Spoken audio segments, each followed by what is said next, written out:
Final chapter. Wrap up.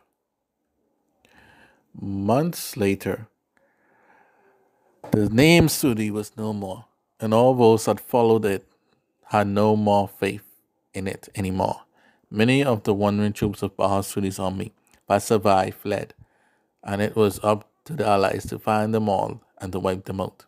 All the major officers and leaders, however, were either dead or captured. The Sudi scientist Colin and the pure-hearted giant Lucius were captured by Dotetta and Zanfan to use their strength and knowledge to further the plans of Angelo.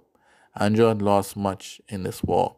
He lost three of his closest friends and his clone, and his ambitions were exposed by Balsudi. It would be a matter of time before Natasha and Sonoma catch on to his plans. So he became a completely different person who no longer would settle for second best. Oh no, he wants it all. And for the sake of his fallen friends who wanted nothing more than to see Angelo have it all, he would spare no one in becoming the next emperor. Marcia and Marvin, the two con artists, and the chill guy, Horatio, were also captured and were placed in Justin Grand General Army. Justin's Grand General Army to replace the fallen Kozachu. Justin worked them to the bone as their punishment for attacking the Empire. Still, they would become loyal officers of Anjosiko as this was their new home.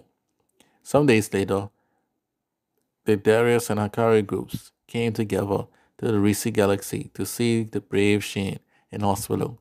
Shane had many injuries during the fight, and his bravery impressed everyone. It was from here on that the two groups would become the best of friends. Jerry was at his master's bedside when Darius, Anani, Darling, Laura, Bethel, Farmers, and Akari busted into the room with flowers and sweets for the war hero. Trey, I see your friends are here.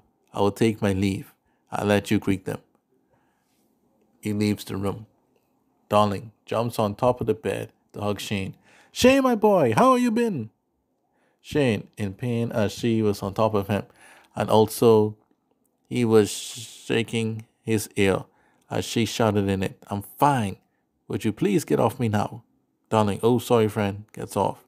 Darius, my rival, how are you? You have been out for months. I thought you were going to have a great hero's honor funeral before me. Shane, now your life, Darius. But I felt your great power, dude. I know when I'm beaten. So you are the better man. I yield, friend. Everyone in the room gasped as Shane said those words. No one would ever think that he would end his rivalry with Darius and call him a friend, ever. It was more shocking, but he said it in one breath, and in his right mind. Laura, who thought Shane was an idiot, saw this new Shane and wondered if she was wrong about him all along. Then the two of them locked eyes for a few seconds as everyone was coming to grips with what just happened. Then Alani saw them locking eyes, and out of nowhere, a hint of jealousy hit her, and so she quickly spoke to break the silence in the room. um, well, for one, I am proud of your maturity, Shane. Right, guys? All right, Alani. Darius, you could learn a thing or two from Shane. Darius, what, me? I'm mature. I was playing along with him. Farmers, very interesting development here. Darling, yep, I'll say. Realizing something dire. Wait a minute. If you guys are no longer rivals, who's gonna give me jokes now?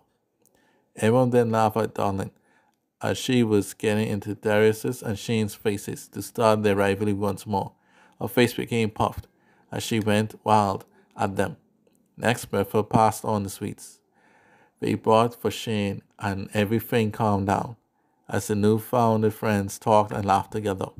Later that night, Hakari led Darius to the roof of the hospital as the two of them managed to slip past their friends. They had a mini party and all went to bed except for Darius and Hakari.